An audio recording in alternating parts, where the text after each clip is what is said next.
el consumidor final no ha entendido realmente la complejidad y los costes que están asociados a llevar miles de hamburguesas o pizzas desde un restaurante hasta un domicilio particular, ¿no? Entonces, todavía no estamos pagándolo muy caro para lo que cuesta a las empresas. Entonces, es un mundo donde en este momento todo el mundo sigue perdiendo dinero. Entonces, yo creo que los retos muy grandes del delivery, ahora Enrique os hablará pues, de la parte de las dark kitchen, de los restaurantes virtuales, pero un reto enorme es la rentabilidad. Es decir, hoy en día no es rentable para muchísimos jugadores. El segundo reto es el posicionamiento, es decir, cada vez entran más y más restaurantes en delivery y claro, si hay 10 restaurantes que se tienen que vender en Globo, pues tienen una posibilidad de vender, pero en el momento que lleguen 1000, que es lo que está sucediendo ahora, con incrementos que están desbordando todas las plataformas en cuanto a peticiones, ¿cómo pueden competir luego dentro de esta plataforma? Es decir, si tienes una pizzería de entre 1000, no se puede si no tienes muy claro cómo hacerlo, ¿no? Ganadores lo sabrán, serán los que entiendan que tienen que seguir invirtiendo en marketing, serán los que entiendan que quizás existe un nuevo customer experience que hay que inventar en el mundo del delivery. Es decir, piensa que cada pedido que llega a casa del cliente es una oportunidad de llevar algo más que no comida, sino un packaging especial, una experiencia bonita, una nota, un mensaje de marketing y cosa que hoy muchos restaurantes todavía no están haciendo. Entonces creo que los retos pues un poco son esto, es un segmento tan grande con tantísimo dinero por la inversión por parte de Venture Capital, pero es un segmento que pierde dinero por todos lados, con lo cual las fórmulas que existen hoy tendrán que cambiar. Es un segmento donde el posicionamiento se convierte en algo muy, muy complejo, así como la rentabilidad, y es un segmento donde todavía todo el big data, toda la información que hay, pues todavía no ha dado sus frutos. Es decir, hay mucha gente que todavía no sabe bien qué precios poner, si cambiar sus precios, que desde el restaurante de a pie al restaurante de delivery. No hay revenue management como existe en el mundo de los aviones y del sector hotelero para ver quién hace ofertas qué días. O sea, creo que también la tecnología nos ha traído pues mucha información y que esta información realmente se está tocando solamente pues la punta del iceberg. Entonces, es un mundo que seguirá siendo seguramente muy interesante, muy cambiante. Muchos jugadores que hoy conocéis dentro de un año pues ya no existirán o se habrán fusionado con otros grupos. Y nada, pues quería daros un poco esta perspectiva, ahora sé que el tiempo apremia, esta perspectiva distinta y un poco más macro del sector, que eso, no es un sector tan brillante, o bueno, no todo lo que brilla es oro. No sé si esta es una expresión en castellano que se diga, pero bueno, la he intentado replicar. No es solo todo lo que reluce. Pues eso es. Compro. Muchas gracias, Ludo. Algunas de las cosas que has dicho, que has comentado, están también en discusión en el chat. O sea, que si le echas ahora un vistazo te darás cuenta luego a la hora de las preguntas o de responder, seguramente podrás ahondar un poco más en eso. Muchas gracias, Ludo. Enrique, tu turno entonces ahora. Perfecto, genial. Bueno, pues yo soy Enrique. La explicación que ha dado Javier ha sido muy clara. O sea, yo venía de un mundo que no era hostelería, venía de un mundo de las finanzas y datos. Y mi hermano venía de haber montado la primera cadena de restauración digital de España. Supongo que Ludo Ducre sí la conocerá porque ha estado en Alemania. Era Kids, Green Guru, Guru Collective, bueno, tuvo diferentes nombres. Entonces la idea, lo que es el germen vino de mi hermano, de Miguel Casa, que es socio también, somos los dos socios de la sociedad. Y vimos que aquí en España todavía quedaba muchísimo por desarrollar, pero muchísimo. O sea, lo que es la digitalización de la restauración, todavía en España hay mucho, mucho camino. Y decidimos dar el paso de irnos aquí a Madrid. Eso fue en el 2018 y a día de hoy, como bien ha dicho Javier, tenemos 2 cocinas, con perspectiva de abrir una tercera durante este año. Tenemos actualmente en cada una de las cocinas unos 8 restaurantes, de los que 6 de ellos están online. Y podemos montar, bueno, tenemos las operaciones diseñadas para cada uno de los restaurantes, para montar 4 restaurantes en 8 metros cuadrados. Entonces, sí que es verdad que los márgenes y la rentabilidad dentro de lo que es ser un operador es justo, pero sí, o sea, son márgenes muy pequeños, pero sí que es importante tener en cuenta una estructura de coste porque estamos jugando en otro, dentro de lo mismo que es hostelería, pero estamos jugando en otro mercado, que es el mercado digital, en el que, como bien ha dicho, hay muchísima competencia, el posicionamiento es muy complicado y lo único que te queda pues, es ir haciendo diferentes tipos de ofertas. Como bien ha dicho Ludo, que creo que ha dado una explicación del sector espectacular, se ve que se lo conoce muy bien. El posicionamiento y la rentabilidad son bajos. ¿Pero por qué? Bueno, yo creo que están interrelacionados. Al fin y al cabo, si quieres posicionamiento tienes que bajar tu rentabilidad para poder llegar a esos consumidores. ¿Por qué? Pues porque hay muchísimos restaurantes. Nosotros, por ejemplo, en Fernández de los Ríos, número 40, sí que tenemos una competencia de 800 restaurantes, solo en Deliveroo, 860 restaurantes en nuestra zona. Eso, si para un consumidor de a pie, todo lo más en la calle se puede encontrar 10, 15, 20. Entonces, no hay tanto impacto en la calle como lo hay en el delivery. Nosotros sí que utilizamos datos.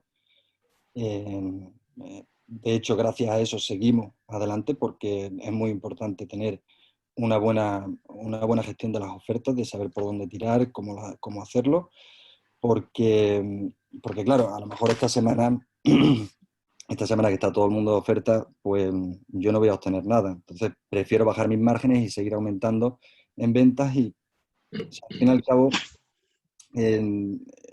todavía nos queda muchísimo por desarrollar. Los datos que nosotros tenemos no son... Desde el principio, pero yo qué sé, me dio más feeling el nombre de No, la otra por ser francesa. disculpa, no son todos... No sé, Se nos ve hemos que encontrado se oye alguien hablando y creía que iba a hacer una a pregunta, mí pero de bueno. nada, que tengo un montón de trabajo. Por dónde iba, bueno, al fin y al cabo los márgenes, el posicionamiento, yo creo que están íntimamente relacionados. Es muy competitivo, es un sector muy competitivo. El delivery sí está cambiando la hostelería en general.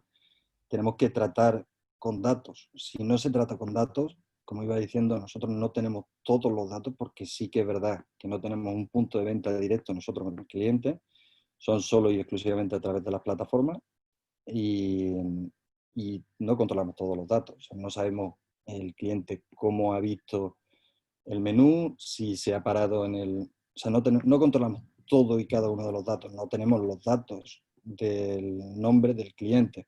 La dirección sí, porque al final hemos llegado a un acuerdo y nos las pasan agrupadas. Entonces sí que tenemos información relativa a eso, pero sí, creo que el sector está en una burbuja, creo que es una burbuja clara y obvia, pero es por el efecto Amazon. Es como bien ha dicho Ludo, el consumidor no está acostumbrado a pagar por un delivery. ¿Por qué? Pues porque el efecto de Amazon, o sea, Amazon nos da el reparto gratuito. En China subvencionan la logística para enviar los pedidos gratuitos a España o a diferentes partes del mundo.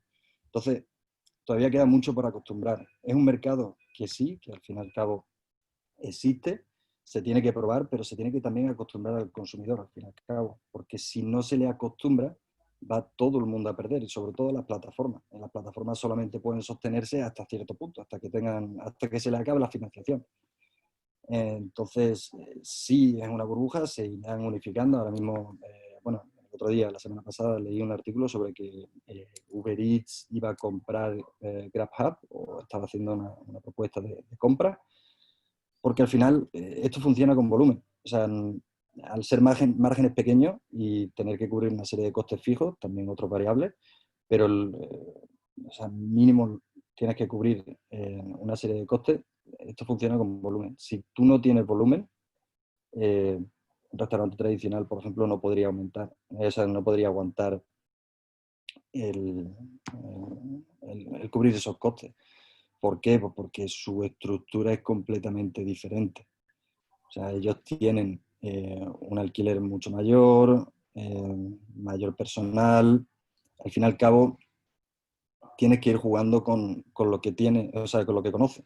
Tienes que ir jugando pues, con tus costes de compra de insumos, con tus costes de alquileres y luego, como muy bien he dicho Ludo, con los márgenes para llegar a esa rentabilidad. Si no, o sea, es un estudio completo. Nosotros estamos todo el día con números, crunching numbers, y a ver, a eso es lo que me he dedicado. Yo era más bien la parte de finanzas, que al fin y al cabo controlling,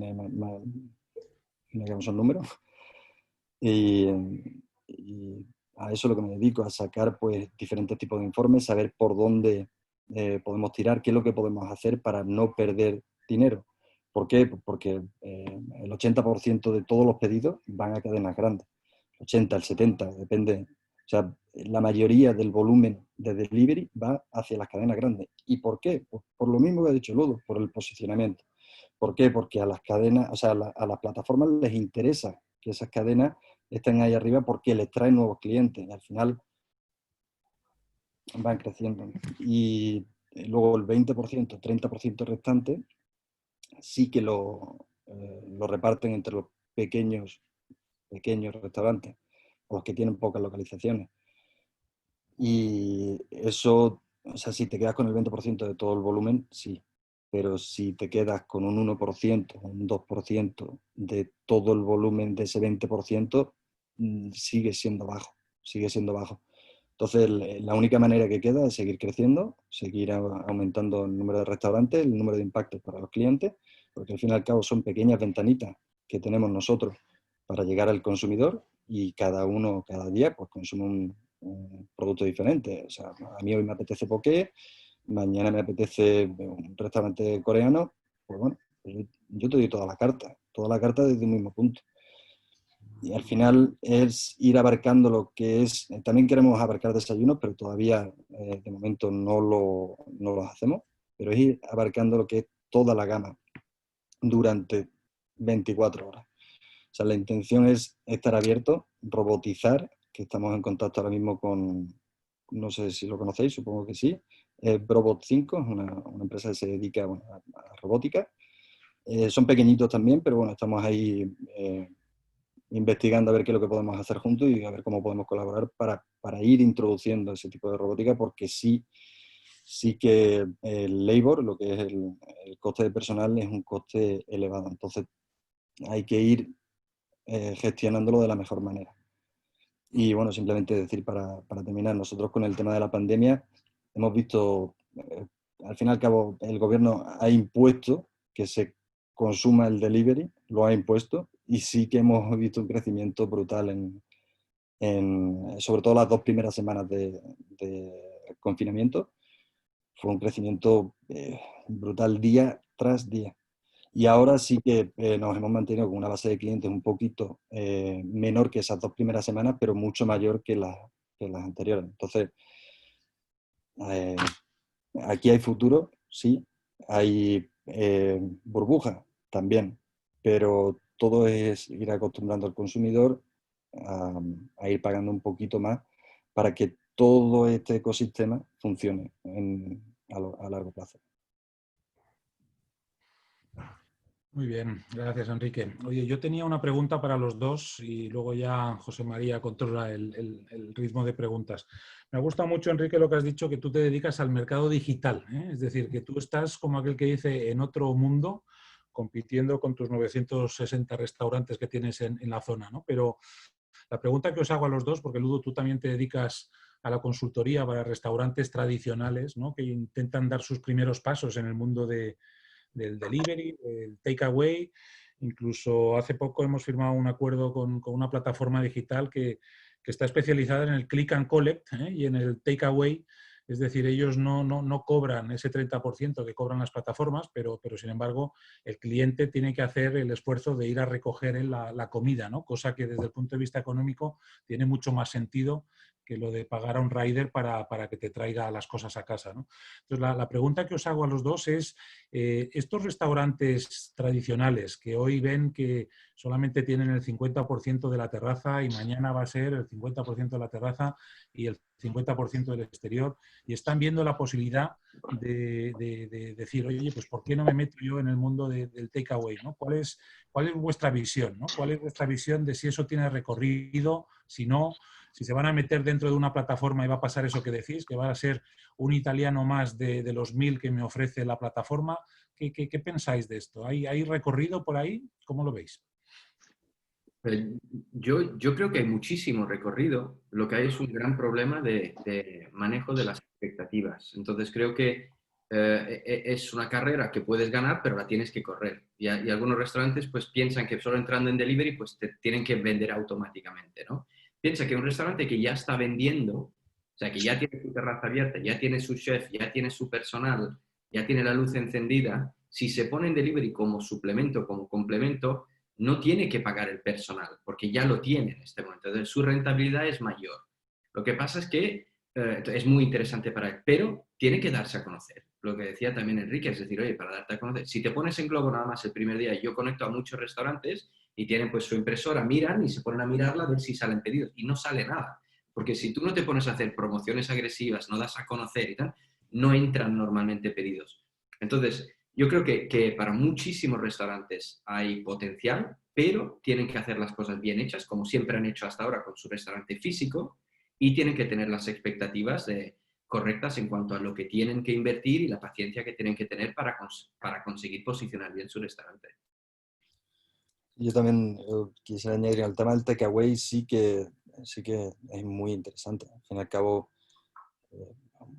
te quitas el porcentaje tan gordo de las plataformas, pero no es la solución tampoco. O sea, al fin y al cabo es un complemento más. O sea, el takeaway es un complemento más a tus diferentes puntos de venta. O sea, igual que las plataformas son otro complemento. O sea, tienes que ir teniendo diferentes complementos para llegar a cubrir todo lo que todos los costes que tiene.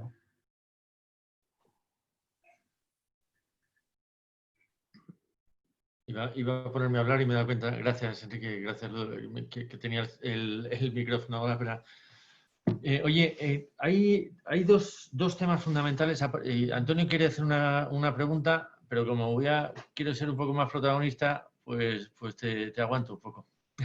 No, hay dos preguntas en el chat que estaban antes de la mano de Antonio, y una es, todos buscamos la diferenciación, ¿cuál es la vuestra?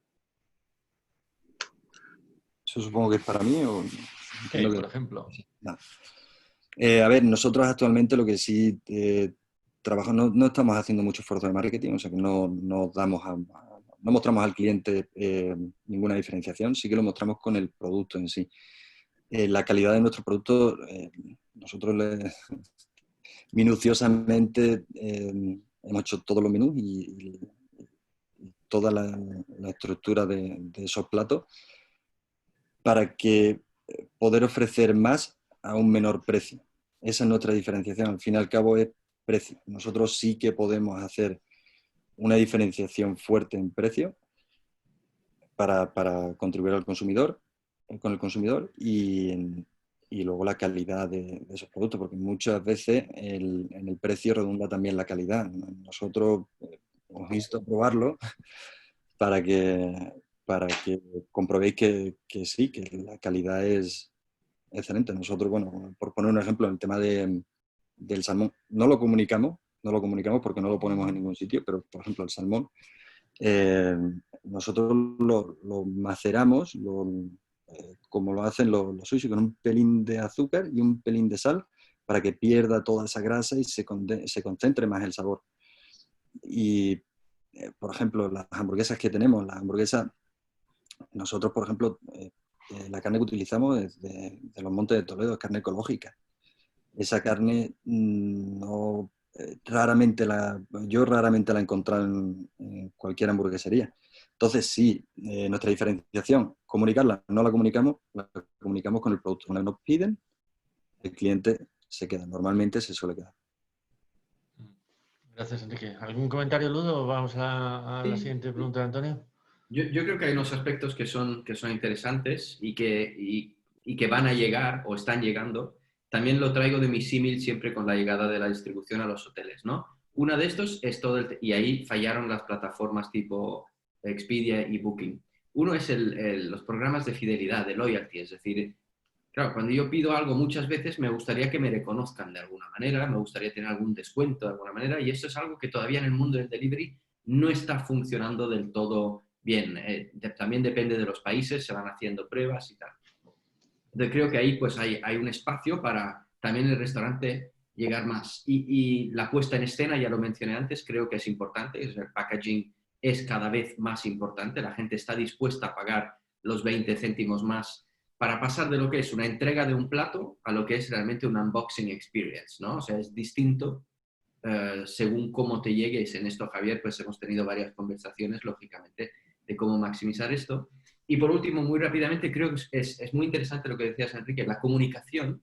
Voy a poneros un ejemplo súper rápido del tema de los hoteles. Antes, las descripciones de los hoteles cuando se ponían en Booking eran pésimas. Es decir, tenían una habitación estándar que tenía una descripción, aire acondicionado, agua caliente, tal, tal, tal, y 20 metros cuadrados. Luego tenía otra habitación que llamaban Superior, que querían cobrarte 30 euros más, y ponía exactamente la misma descripción, pero en lugar de 20 metros cuadrados ponía 22 metros cuadrados. Eran descripciones pensadas para llenar el papel y no pensando en que el consumidor las lee y tal. Creo que en la comunicación, lo que decía Enrique, también hay mucho recorrido.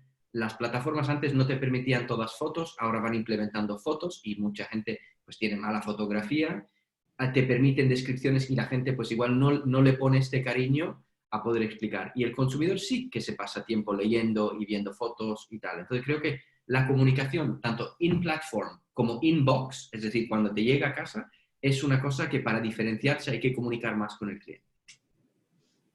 Yo solamente con la comunicación sí que digo que no estamos haciendo marketing, digo publicidad en redes sociales o ningún tipo de... Eso, el packaging que utilizamos es excepcional, Javier. O sea, tenemos muy buen packaging y siempre, o sea, aparte de las descripciones también, las fotos, o sea, un poquito esa comunicación que nosotros controlamos y que no es de pago, digo de pago directamente a publicidad, eso sí lo controlamos. Muy bien, muchas gracias. Antonio, tu turno. Sí. Perdona por haberte hecho esperar, ¿eh? Pero eso faltaría. Muchísimas gracias. Gracias a los dos porque efectivamente yo creo que nos hacían falta píldoras de optimismo como estas, Javier. O sea, gente que nos anime con ventas y con ideas nuevas nos interesa un montón. Y más allá un poco del takeaway y del delivery, ahora estaba pensando en una manzana en concreto de casas del Eixample, donde tenemos el despacho. He contado mientras hablabais que había 11, me han salido 11, igual son más, 11 establecimientos. Uno que podría ser un restaurante bueno, 2 de tapas, 4 que más o menos los asimilo a restaurantes menús de diario, 2 de más bien desayuno y 2 que lo he calificado aquí en mi sui generis de baretos, ¿no? 11. Entonces, ¿tiene sentido, pensando en el tradicional, quizás una pregunta más para Enrique, el montar una cocina en cada manzana de edificios para todos, por decir algo? Es decir, la parte crítica del restaurante, que es tener el cocinero, todo el aparataje aquel en orden. ¿Tiene sentido que en algún momento, yo no sé si es una manzana de edificios o es cada 4 manzanas o es cada 50 o 60 restaurantes, pero que hay una subcontratación de esa parte de su negocio? ¿Qué os parece? A mí me parece interesante, sí que ayudaría sobre todo, bueno, temas, restaurantes que están intentando iniciar o quieren probar su proyecto, sí que los ayudaría. Montar en cada una de las cocinas las operaciones, o sea, cada uno de los restaurantes, perdón, tiene unas operaciones diferentes. Sí que te puedes adaptar a una cocina de un barito, como has dicho, un bar de barrio. Te puedes adaptar, pero si es compartida, es que son muchos factores los que influyen.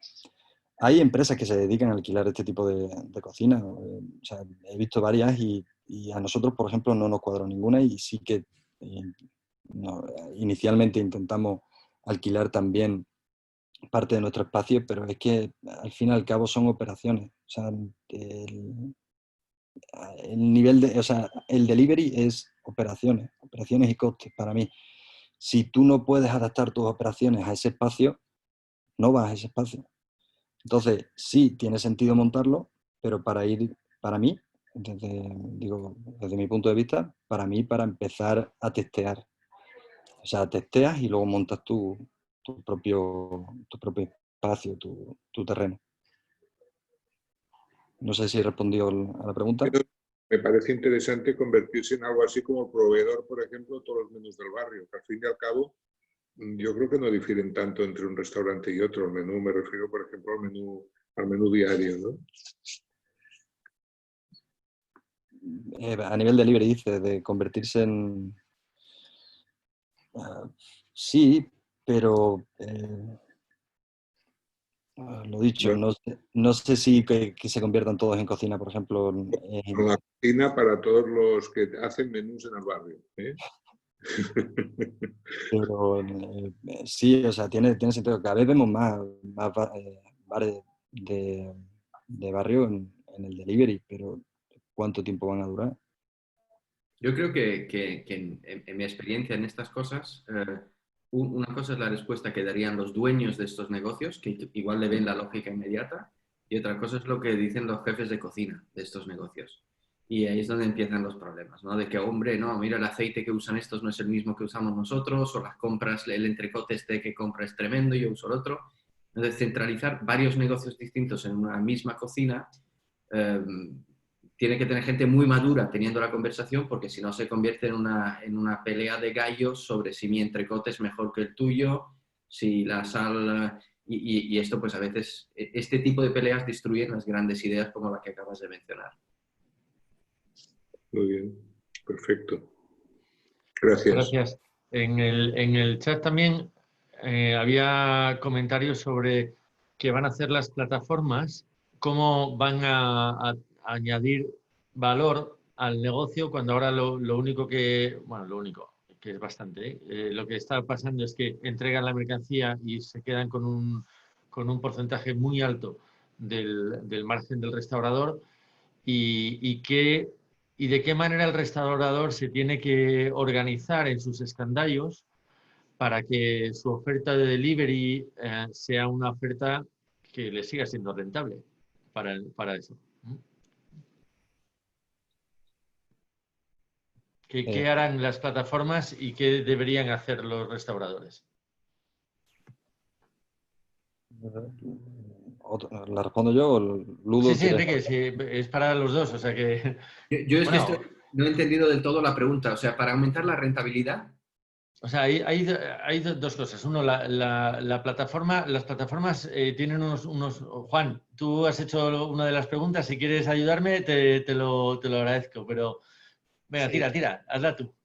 A ver, la pregunta es clara, ¿no? Ante los altos costes que plantean las plataformas y que retrae a los restauradores, ¿cuál es el valor añadido que van a ofrecer las plataformas, además de la última milla y la distribución de ese producto? ¿Hay algo después? ¿Hay un valor adicional? Y la otra pregunta es, ante la alternativa de no poder soportar esos costes, los restauradores, ¿qué se van a plantear o qué se pueden plantear como alternativa a esta tendencia del delivery? Enrique, ¿quieres ir tú?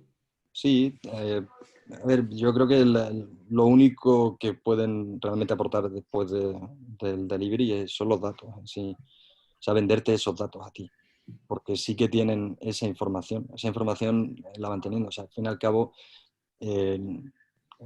estamos, o sea, son datos, todo lo que nos rodea son datos.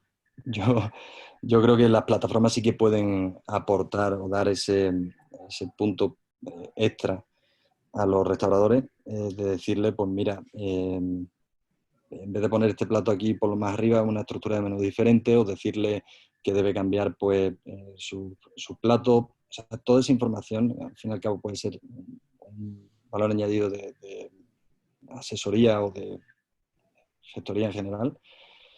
Eso sí podría ser un valor añadido a los restaurantes. ¿Por qué? Porque lo controlan. Y los restauradores, si no tienen un control de costes exhaustivo, la única alternativa es deja delivery. Nosotros, por ejemplo, dejamos Glovo porque nos salía más barato regalar comida en la calle que venderlo a través de Glovo. O sea, no nos interesaba vender Glovo, déjalo, que hay otras vías. En este caso, nosotros hicimos buenas negociaciones con Uber Eats y con Deliveroo. Y Justy no se mueve. O sea, Justy, no, por mucho que le diga, a no ser que tenga un gran volumen o un gran número de localizaciones, no se mueve. Entonces, sí que si no te salen los números es porque los costes están mal. O sea, los costes no están bien estructurados hacia esa alternativa. ¿Qué alternativa tiene? Como bien ha dicho Javier, como dijo Javier, ¿no? El takeaway puede ser otra alternativa. No va a ser la panacea, no es lo que te va a dar ese volumen. Pero sí que podrías optar al takeaway o la venta directa ya en ese caso, ¿no? Sitting down, ¿no? O sea, alternativas al delivery. Si no te funciona, cierra. Cierra porque algo mal estás haciendo. Sí, yo creo que Enrique has dado en una de las claves de una de mis creencias, y es que los datos se convierten en la nueva materia prima también de los restaurantes, y que el negocio de las plataformas, el que subyace realmente, es el de la gestión de los datos. Y en la medida que los restaurantes accedan a ellos, tendrán algo más de valor añadido, pero en la medida que eso las plataformas lo quieran preservar y explotar, va a ser difícil. Sí, este valor añadido. en eso estamos de acuerdo. ¿Alguna pregunta más? Hay alguna en el chat, pero no os veo a todos. O sea que si alguien quiere hablar, que lo haga, por favor. No, yo solamente dar las gracias a Ludo, a Enrique, súper interesante. Dar una pincelada, ¿no?, de cómo está cambiando la restauración y comentar y construir sobre el comentario de Juan, ¿no?, también, que decía Enrique. Yo creo que la clave sigue estando en las personas. Los datos nos ayudan a comprender mejor sus comportamientos, pero y sobre todo en hostelería. Pero lo que sí es verdad es que me parece súper interesante la fuente de información que se nos abre aquí, como ver el negocio desde una perspectiva totalmente distinta, que seguramente los que estamos aquí es mucho más tradicional, y verla desde un ángulo de gente que venís de fuera y que empezáis a trasladar esa experiencia en el punto de venta, es una experiencia que puede ser llevada a casa, puede ser muy relevante para el futuro de toda la industria, ¿no? Entonces, solamente quería construir sobre eso y daros las gracias por la visión. Gracias, Juanma. Yo preguntaba, aparte de cómo gestionáis la responsabilidad social corporativa en vuestros negocios, es cómo los proveedores, los fabricantes pueden ayudar con el tema de los plásticos de un solo uso. ¿Qué les pedís a los fabricantes? En nuestro caso, Javier nos trae packaging compostable. O sea que, desde siempre estamos presionando eso. Nosotros no utilizamos plástico en ninguno de los casos, hasta los guantes que tenemos son de PLA, o sea, no tenemos ningún tipo de plástico. Bueno, es un polímero, ¿no? Es un plástico, pero no viene del petróleo, viene del almidón de maíz. O sea, no es contaminante, o por lo menos todavía no se ha probado que es contaminante, porque esto es como todo, ¿no? Es PLA, básicamente. Utilizamos PLA y bagasse, que son el material que nosotros utilizamos. Así como lo gestionamos nosotros desde inicio. No queremos el plástico, no queríamos plástico, porque, como digo, ya mi hermano venía de Alemania y ahí ya eso sí que estaba más que evolucionado. Aquí en España, a nivel consumidor todavía no tienen, o sea, no se tiene esa percepción, pero sí que cada vez se va viendo que hay más avance en ese sentido, o sea, hay más concienciación. Yo creo, y es algo que hemos hablado con Javier varias veces, que digamos, los fabricantes, los distribuidores de packaging hoy tienen que funcionar un poco como un buen camarero o un buen sommelier. Es decir, no tienen que solamente vender, sino que tienen que entender que ahora mismo el cliente que tienen delante no sabe lo que pedir. Entonces, sí, me quiero meter en delivery, tengo, esta es mi carta más o menos, pero realmente no sé. Y la cantidad de tiempo que se puede pasar un cliente mirando un catálogo, midiendo y tal, a ver, esta, pues 20 centímetros, a ver si cabe mi entrecot, a ver la salsa. Yo creo que la gran oportunidad ahora es una venta a través pues del acompañamiento, del entender el negocio y de aconsejar. Y no, porque realmente muchos restauradores les asusta y tiran por lo más sencillo, lo más barato, no porque no entiendan la importancia, sino porque la verdad es que es complicado. Donde lo compro, luego si lo quiero personalizar, las pegatinas, es decir, cuanto más se les haga sencillo, mejor es. Esto obviamente es una cosa que creo que las plataformas también van entendiendo como el pulpo que son, que ven negocio por todo y intentan pues ellos también entonces ahora vender pues todo, packaging, pegatinas, camisetas, el seguro del coche, siguen sacando más y más productos más allá de la última milla, ¿no? Esta es una impresión que me gustaría poner encima de la mesa para vosotros y para todos. ¿Os acordáis que en la crisis anterior el tenedor, muchos restaurantes empezaron a hacer ofertas con el tenedor, con el Club Caviar, y se generó la idea de que era un poco menos que usura lo que hacían en esos momentos. Tengo la impresión, por lo que escucho, que pueden tener, la hostelería puede tener una percepción similar de las plataformas en un momento en el que podrían estar o deberían estar más cerca o ayudando más al restaurador. ¿Cómo creéis que van a reaccionar las plataformas en esta situación en la que estamos? Yo sí creo que es muy importante lo que dices, porque realmente, no sé, Enrique, cómo lo ves tú desde también el punto de vista de la gente con la que hablas. Yo creo que hay un rechazo muy fuerte hacia las plataformas y tienen un reto ahora muy grande de cambiar su perspectiva de parte del cliente. Y claro, ahora cuanto más publicidad hacen, pues más la gente dice, pues mira, se están aprovechando del momento.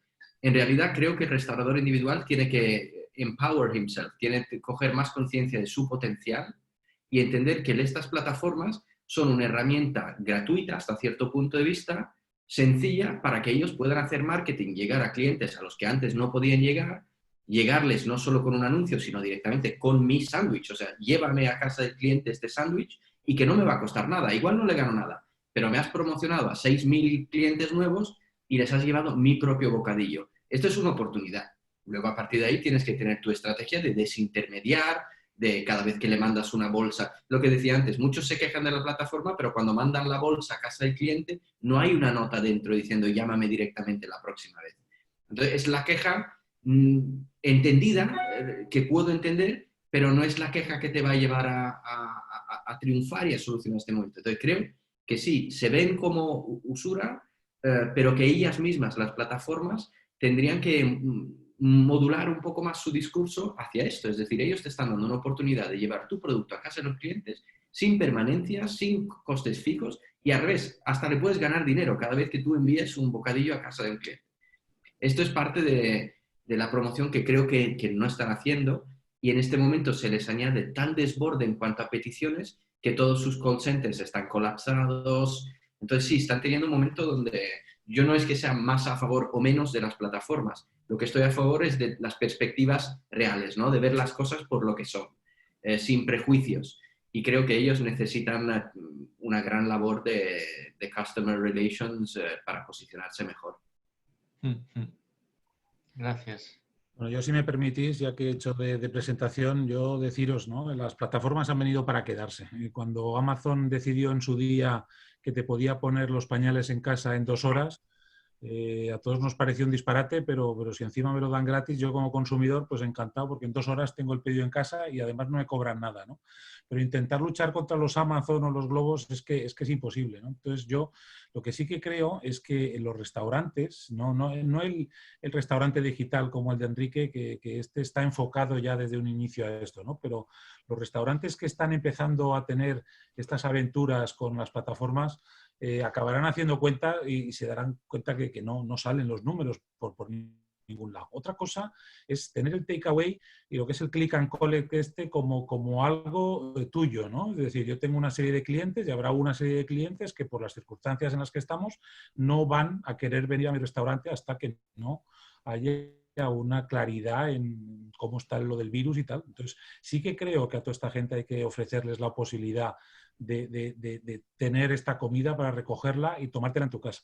Pero yo creo que con un elemento clave, que es lo que comentaba Ludo, que es el unboxing ¿no? El otro día vi un vídeo de David Muñoz que explicaba cómo hacía él el unboxing y preparaba un plato que le traían a su casa, y realmente ahí puede ser una experiencia muy interesante. Yo este sábado pasado, que estaba aquí con mi hijo encerrado, pedimos vía Globo un kebab, que la verdad es que nos gusta, y cuando te llega a casa una cosa envuelta en papel de aluminio y una bolsa blanca de plástico y unas patatas envueltas en una bandeja de aluminio con tapa, es que te caes de culo, ¿no? Pero la verdad es que luego dices, hombre, por 18 euros que nos cobraron, no sé qué pretendías, ¿no? Es decir, que en ese sentido cada uno tiene lo que tiene, ¿no? Pero sí que es verdad que yo a los restaurantes les aconsejaría que se utilizaran a un experto para que les contase cómo hacer las cosas, ¿no? No todos los viajes, todos los platos viajan bien, no la manera de presentar es importante, no tienes por qué tener toda la carta, y desde luego si entras con intermediarios como Globo, pues tienes que estar acostumbrado a lo que dice Enrique, ¿no? Que vas a competir con 800 tíos que están en el mismo sitio que tú. Entonces ahí pues vas a ser uno más de los 800, o te vas a dedicar a tus clientes que de toda la vida, que van a venir a comprarte porque eres tú, y ahí tienes un futuro. Pero en cualquier caso, sí que creo que esta es una vía para el mundo de la restauración que está ahí, que ahora ha surgido por todo lo que es el COVID y las circunstancias en las que estamos, y que va a ir a más, ¿no? Y eso sí que es un vector de crecimiento que en estos tiempos yo creo que todos estamos interesados en ver qué factores de crecimiento podemos tener delante de nosotros. Así que muchas gracias por vuestra participación y nada, que sigáis con lo vuestro. Qué bien. Muchísimas gracias, Javier. Muchísimas gracias, Enrique. Muchísimas gracias, Ludo, y a todos los que habéis asistido hoy a la reunión.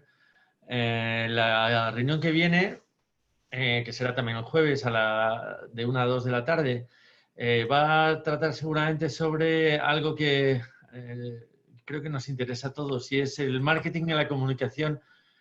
Como, si queremos evitar la palabra crisis, el marketing y la comunicación en tiempos revueltos. Entonces, estamos en tiempos revueltos. Hay mucha incertidumbre sobre qué es lo que va a pasar. Los medios de comunicación han visto como el 60% de su inversión publicitaria ha caído en los últimos 3 meses. En algunos sitios ha caído a 0, o en algunos sectores. Y seguramente todos esos medios de comunicación y los propios receptores del marketing y de la comunicación tenemos sensibilidades y percepciones diferentes. Así que vamos a tratar sobre este tema, y Maite está trabajando ya en el asunto, y estoy convencido que va a ser tremendamente interesante también. Así que el que se lo pierda, peor para ella o peor para él. Pues yo no me la pienso perder. Así que muchísimas gracias a todos y hasta la semana que viene. Muchas gracias. Gracias a todos. Gracias, Ludo. Gracias. Gracias, Ludo. Gracias, Enrique.